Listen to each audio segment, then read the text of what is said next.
Eh ben, c'est pas un temps à sortir une S16 dehors. On pourrait, hein. Elles sont pas en sucre, mais bon, c'est pas raisonnable. J'ai bien envie de prendre les clés, de descendre au garage et puis de chercher un petit peu de quoi je pourrais vous parler aujourd'hui. Allez, je prends les clés et on y va.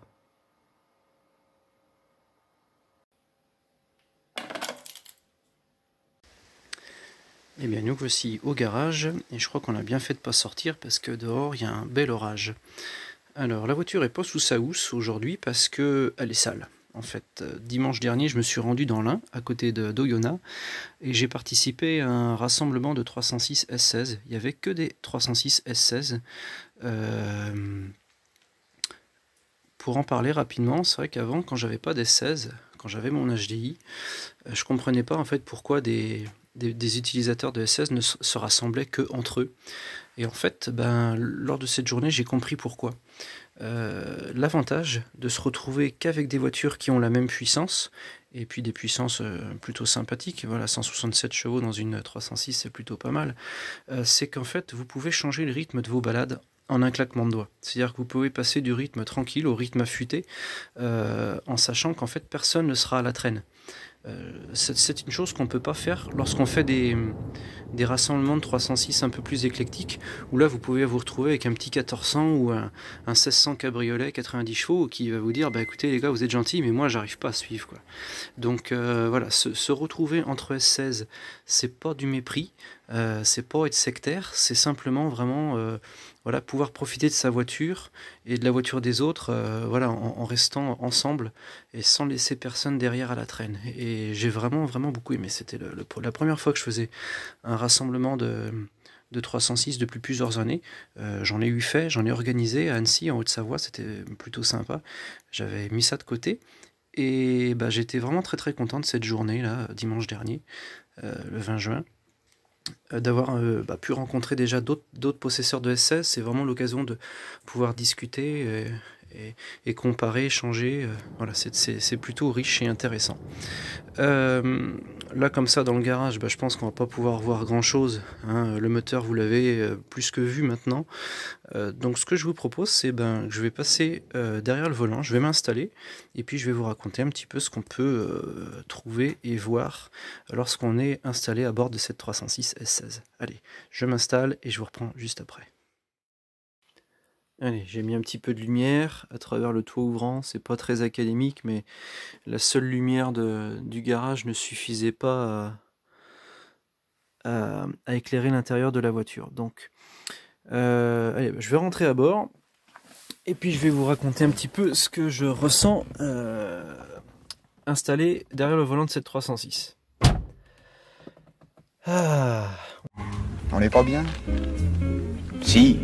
Il y a quelque chose qui me frappe en premier quand je rentre dans cette voiture, c'est l'odeur qu'il y a là-dedans. C'est formidable. Je pense que ceux qui comprennent tout à fait ça sont ceux qui ont des voitures de collection, des voitures un peu anciennes, ou ceux qui sont tout simplement amoureux de leur bagnole. Parce que là-dedans, il n'y a pas de sapin magique, il n'y a rien du tout. L'odeur que distille cette voiture, c'est vraiment l'odeur des matériaux utilisés pour cette voiture. Là-dedans, ça sent le cuir, ça sent les moquettes, ça sent un petit peu l'essence aussi. Et avant même d'avoir tourné la clé dans cette voiture, moi ça me donne le smile parce que ça sent bon quoi. Voilà, ceux qui connaissent ce genre de voiture vont tout de suite savoir de quoi je parle, mais ça c'est vraiment que du bonheur. Et je mettrai jamais aucun produit, je mets pas de produit, je mets aucune senteur dans les voitures parce que j'adore justement cette odeur de voiture, d'habitacle quoi. Voilà. Ça, c'est la petite parenthèse olfactive, voilà, mais qui fait vraiment le charme de nos autos. Je crois aussi qu'on les aime pour ça, ces voitures. Et je pense que les voitures d'aujourd'hui, les voitures qui sortent aujourd'hui ne distilleront pas autant d'odeur que pouvaient le faire ces voitures, les voitures de cette époque. Voilà. Moi, la première chose qui me frappe au volant de cette 306, c'est en fait la taille de son volant. Je le trouve plutôt disproportionné. Par rapport au reste de la planche de bord, je le trouve vraiment gros en diamètre. C'est renforcé aussi par cette espèce de bombée là que fait l'airbag. Pour autant, la taille de ce volant-là, elle est nécessaire parce que, il faut le rappeler, cette voiture-là, elle a une direction assistée hydraulique. Donc c'est-à-dire que c'est pas comme les voitures d'aujourd'hui où on peut tourner le volant avec le petit doigt. Cette voiture-là, faut y aller, quoi. Alors c'est pas non plus un camion parce qu'il y a quand même une direction assistée, mais lorsqu'on est habitué à conduire des voitures d'aujourd'hui, lorsqu'on reprend voilà, une voiture comme ça le week-end pour aller se balader, le premier coup de volant qu'on met, on dit ah oui c'est vrai, faut s'occuper du volant, quoi, parce que c'est pas c'est pas comme nos voitures d'aujourd'hui, quoi. Voilà. Pour autant, je trouve que la planche de bord est très homogène. Moi, j'adore cette espèce de ligne là qui démarre du panneau de porte, qui vient monter, qui traverse toute la planche de bord et qui revient de l'autre côté. Ça, je trouve ça très élégant. C'est vraiment un point que j'aime beaucoup sur cette planche de bord. Voilà. À savoir que la planche de bord des 306 n'a jamais évolué dans son design général, en fait. Hein. Elle n'a jamais évolué du tout début jusqu'à la toute fin de sa production. Je veux dire, cet arrondi, cette casquette, la forme de la console centrale, le bout là-bas n'a jamais évolué. Ce qui aujourd'hui est dingue, hein, parce qu'il y a des changements sur les voitures très très rapidement, mais alors autant le tableau de bord de la 306, on peut dire qu'il a eu une carrière longue. Voilà. Au niveau de la position de conduite, moi je me sens plutôt bien dans cette voiture. Au niveau des maintiens lombaires, on est bien. Les maintiens d'assises sont plutôt bien. On est sur du semi-baquet. Bon, c'est pas ouf, hein, c'est pas une Porsche, hein, mais on est plutôt bien à comparer des sièges des 306 plus, on va dire bas de gamme. Hein. C'est pas méchant ce que je dis, mais on va dire plus courante. Voilà. Par contre, au niveau des positions des jambes, alors moi je mesure 1m88, ce qui commence à être plutôt grand pour une voiture comme la 306. Tant et si bien qu'en fait je peux pas conduire avec mes jambes bien droites comme ça dans l'axe de la voiture. En fait je conduis les pattes écartées, hein, je suis désolé, mais voilà, c'est la réalité, quoi.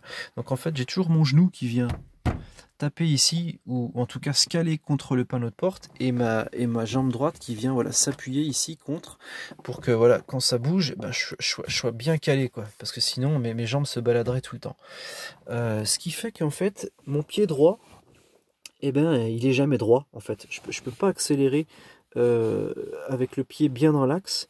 Du coup je bousille toutes mes chaussures comme ça, mais bon, c'est pas très grave, c'est la passion. Bon, c'est pas abject, hein, comme position de conduite. L'embrayage c'est très bien, le frein c'est très bien. Bon, on peut pas accélérer pendant qu'on freine, hein, parce que le pédalier est pas du tout adapté pour ça, mais de toute façon sur ces voitures là ça sert à rien. Mais voilà, bon, au niveau de la position de conduite, ça pourrait être mieux, mais bon, c'est pas dégueulasse non plus. On est plutôt bien, on peut taper des gros trajets sans être défoncé, quoi. Voilà. Allez, on va faire un petit tour. On va commencer par parler de ce qui se passe à gauche. Après, au milieu, on ira un petit peu à droite. Et puis, on parlera aussi d'un petit peu d'autre chose. Alors, on retrouve un premier bouton sur le panneau de porte. On retrouve d'abord les vitres électriques. Alors, à savoir, aucune 306 n'a eu la vitre droite automatique. Ça, c'est une petite modif que j'ai faite. En fait, pour rendre cette vitre automatique à droite, il suffit d'installer ce qu'on appelle un boîtier PSA 3 ou PSA 4, je sais plus, qu'on trouve dans les XM ou les 605. Donc on le visse dans la porte là-bas, on branche tout ça et ça rend automatique la vitre à droite. Donc quand on tire son bouton vers le haut ou quand on le pousse vers le bas, on peut lâcher le doigt du bouton et puis la vitre fait son chemin toute seule. J'ai poussé le vis en mettant un petit bouton automatique à droite. Voilà, ça se voit pas comme ça, une vue générale, mais voilà, c'est un petit détail que je me suis permis. Voilà.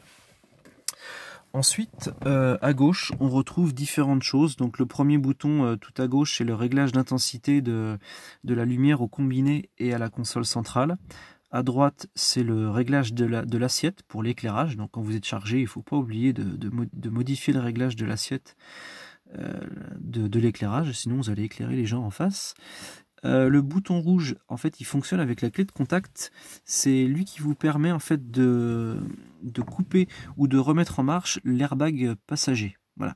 Et à gauche, en bas, l'emplacement est libre, puisqu'en fait, c'est un emplacement qui est réservé aux 306 qui ne sont pas en 3 portes, puisqu'en fait, c'est un bouton qui sert à condamner les vitres électriques arrière. Voilà. Ensuite, on retrouve le combiné. Juste avant, il faut dire aussi que la 306 a un volant réglable en inclinaison, simplement. La manette est ici en bas. Et puis comme ça, on peut régler notre volant. Il n'y a pas de réglage en profondeur. Et ensuite, on retrouve le combiné d'instruments, qui est relativement simple. On retrouve 5 aiguilles. La première à gauche, c'est la température d'eau moteur. Ensuite, on a l'aiguille de vitesse qui est graduée au chiffre maximum à 230. Il faut savoir que les versions précédentes de S16, ils étaient chiffrés jusqu'à 240. Voilà, ça c'est un petit détail. Donc on retrouve notre kilométrage journalier et notre kilométrage total. Ce petit écran digital, il indique aussi le kilométrage pour la maintenance. Ensuite, on retrouve le compteur le plus intéressant sur cette 306 S16, en fait, c'est le compte tours qui est gradé jusqu'à 8000 tours. À savoir que cette voiture, elle a un régime maximum qui est à 7200 tours. Et on retrouve une autre aiguille qui est assez intéressante parce qu'en fait, elle a double fonction. C'est-à-dire que, je vais essayer de vous le montrer. Hop, si je mets mon contact au deuxième cran, mon aiguille va monter. Hop là, pour m'indiquer mon niveau d'huile. Et lorsque mon moteur sera en marche, cette aiguille va redescendre, puis remonter tranquillement pour m'indiquer la température d'huile moteur. Voilà, donc c'est une aiguille qui a deux fonctions. Et puis ensuite, voilà, là-bas tout à droite, tout simplement, on retrouve l'aiguille de jauge de carburant, tout simplement. Hop. Ensuite, si je tourne un petit peu mon volant, on retrouve... alors, j'espère qu'on va réussir à le voir. Voilà. C'est le commodo pour le klaxon, l'éclairage avant et arrière. Ensuite, ici, on a un commodo, mais qui est un commodo de régulation de vitesse. Celui-là, je vais surtout pas vous en parler. Ça sera l'occasion de faire une autre vidéo plus tard. Mais il n'y a jamais eu de régulation de vitesse sur la 306. Ça, c'est une modif, mais je ferai une vidéo exprès pour ça. Hop.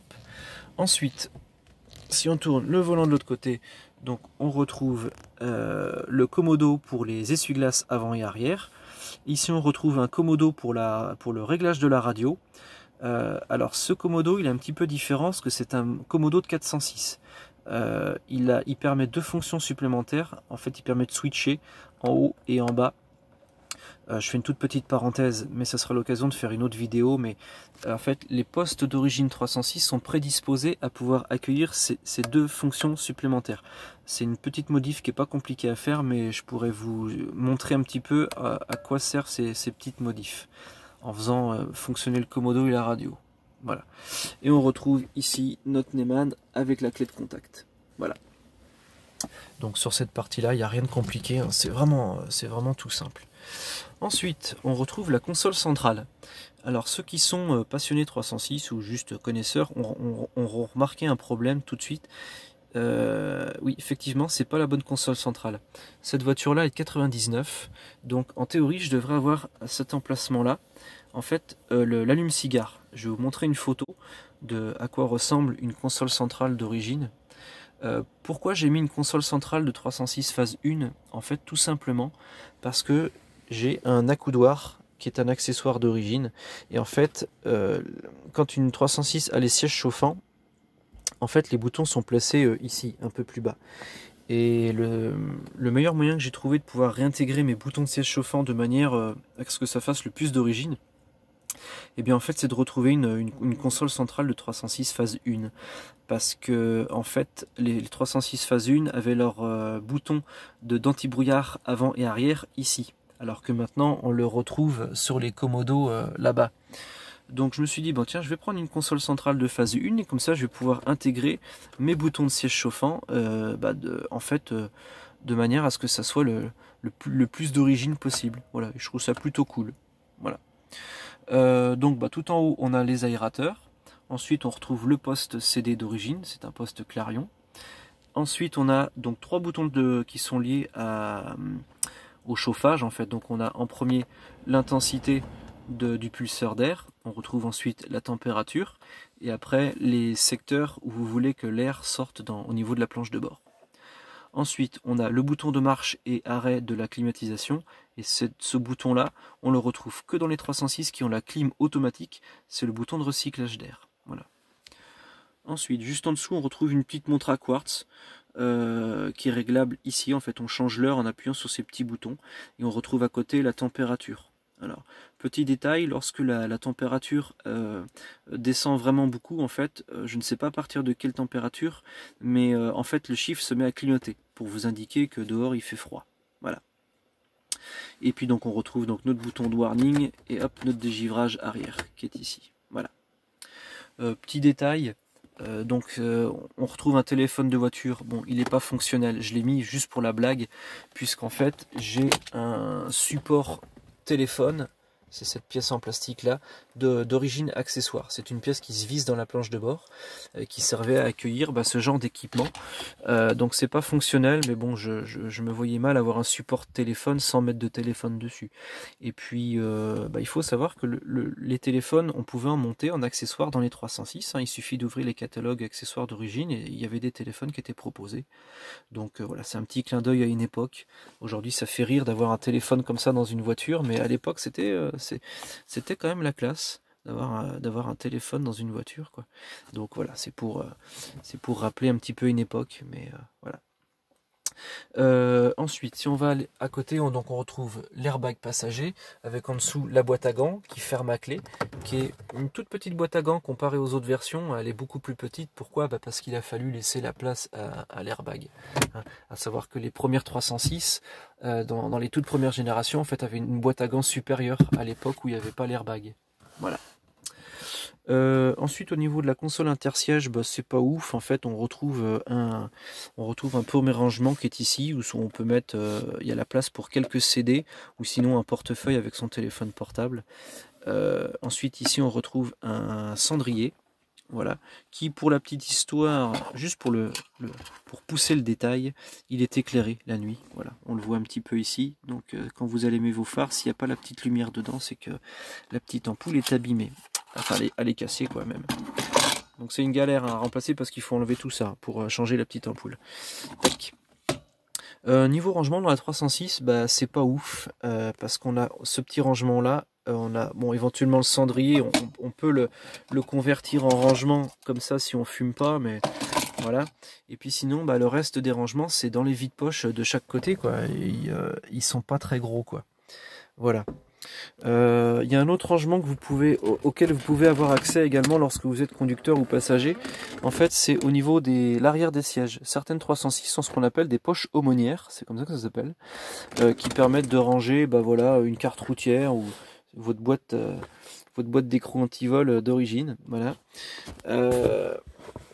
Donc voilà, ça peut être sympa d'avoir ce petit truc en plus. Voilà, lorsqu'on conduit, on peut tout à fait y avoir accès en mettant son bras derrière et puis attraper quelque chose.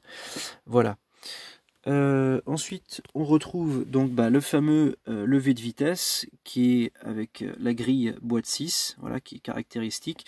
Juste pour la petite histoire, comparé à une boîte 5, en fait, il monte plus haut. Hein, les soufflets cuir pour les boîtes 6, il est plus grand, il est plus haut. Voilà. Oui, un truc que j'adore sur cette voiture, c'est ça. Ça, c'est vraiment la classe. Il faut bien vous dire que quand la 306 S16 boîte 6 elle est sortie, on était en 96, et il ne devait pas y avoir beaucoup de voitures qui avaient ce petit loquet. Aujourd'hui, on l'a tous, ça nous fait sourire, mais alors, les mecs qui avaient ça à l'époque, ils ne devaient pas être nombreux. C'était carrément la classe, quoi. Donc, pour passer sa marche arrière, en fait, on s'aperçoit que notre levé de vitesse, quand on le décale à droite, il arrive assez rapidement en butée, et dès qu'on soulève, hop là, il va un petit peu plus loin, et là, à ce moment-là, je peux passer ma marche arrière. Voilà. Tac. Ça, c'est un petit truc voilà, plutôt cool, que j'aime beaucoup. Voilà. Ensuite, on retrouve le frein à main qui a tendance souvent à se décaler comme ça vers la gauche. À force qu'on tire dessus, ça prend un peu souvent du jeu, mais bon, ça ne les empêche pas de fonctionner, ça c'est tout à fait normal. Voilà. Bon, au niveau de ce qui se passe dans l'habitacle, sur la partie là, on a fini. Les 306, c'est pas des grosses caisses, il n'y avait pas bourré d'options, ça restait des petites voitures, donc il n'y a pas beaucoup de boutons, il n'y a pas beaucoup de fonctionnalités. C'est une voiture qui est assez facile à prendre en main, qui n'est pas très très compliquée. Alors, si on regarde un petit peu ce qui se passe en l'air, bon, on peut déjà voir mes pièces de carrosserie que je garde en rab. Ceux qui font de la collection ou qui ont des 306 peuvent comprendre, hein. Voilà, c'est toujours intéressant de se garder de côté des pièces de carrosserie en cas de pépin. J'espère que ça n'arrivera jamais, j'espère que je m'en servirai jamais, mais bon, au cas où, ils sont là. Ceux qui ont des 306 phase 1 avec le toit ouvrant ont une poignée montoir. À partir d'une certaine année, je ne sais pas laquelle, en fait, je pense que c'était simplement par souci d'économie. En fait, Peugeot mettait des petits bouchons et ils ont retiré la poignée montoir pour le conducteur. Voilà.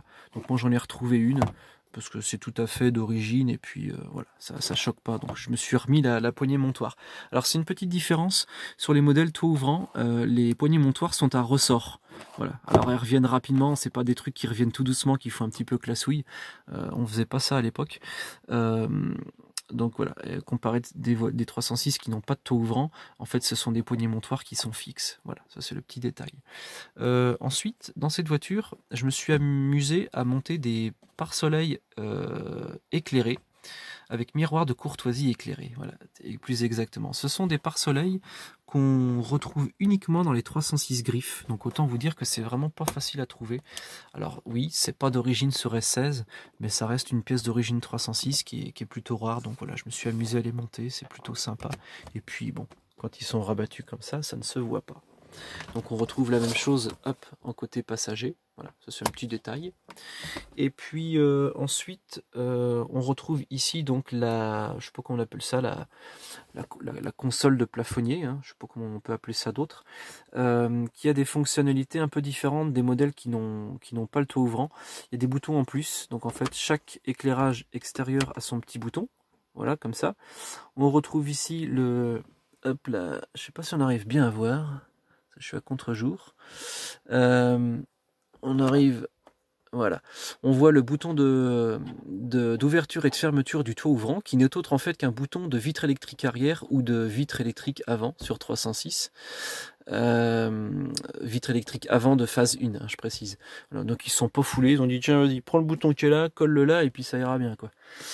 Et ensuite on retrouve le bouton principal d'éclairage donc avec les trois positions, donc 0, vitre ouverte ou allumée en permanence. Hop, voilà. Donc c'est une console centrale qui est très très grosse. Et ici en fait il n'y a rien. En fait sur les 306 des générations d'avant, en fait vous aviez on va appeler ça le récepteur pour le verrouillage centralisé. Et en fait sur les 306 de dernière génération, en fait ce qui capte le verrouillage centralisé c'est là-bas en dessous. Et bon en fait ils n'ont pas modifié la pièce, ils se sont dit bon on va laisser, puis là-dedans il y aura du rien du tout quoi. Voilà. Ensuite, on retrouve, ça c'est quelque chose qui n'est pas du tout d'origine par contre, mais que je trouve terriblement pratique, tant pour le confort que pour la sécurité. C'est un rétro-électrochrome. Donc celui-là il provient d'une Citroën C5. Donc le rétro-électrochrome c'est tout bête, hein, c'est quelque chose qu'on met en marche ou arrêt. Moi on le met en marche tout le temps, puis après on s'en occupe plus, mais vous avez un capteur à l'arrière et un capteur devant qui calcule sans arrêt la différence de luminosité entre l'avant et l'arrière, et en fait vous avez une vitre qui va se fumer plus ou moins en fonction de la lumière que vous allez recevoir derrière. Donc en fait les personnes qui vous suivent la nuit avec leur phare derrière ne vous éblouissent pas, vous n'êtes pas sans arrêt en train de tripoter la manette qui est là quoi. Voilà, tout simplement. Bon bah écoutez, je pense qu'on a fait le tour de l'habitacle de cette 306 S16. Voilà, j'aurais préféré le faire à la lumière naturelle dehors, mais bon voilà, ça aurait été l'occasion de vous proposer voilà, un contenu supplémentaire. Voilà, bon bah écoutez, j'espère que cette 306 vous aura plu. En tout cas, je vais essayer de la faire le plus propre possible à l'occasion de ce rassemblement. Mais bon, on l'a plutôt roulé, on l'a pas mal monté, descendu de la voiture, donc on l'a un peu cradossé, donc je vais être bon pour la renettoyer. Et puis voilà, donc bah écoutez, je vous dis à bientôt dans une prochaine vidéo. Je sais pas de quoi on va parler, je verrai bien, hein. Ça sera un petit peu comme aujourd'hui, ça s'est fait un petit peu la dernière minute, cette présentation habitacle, mais voilà, c'était plutôt une bonne idée. Allez, à bientôt dans une prochaine vidéo. Ciao.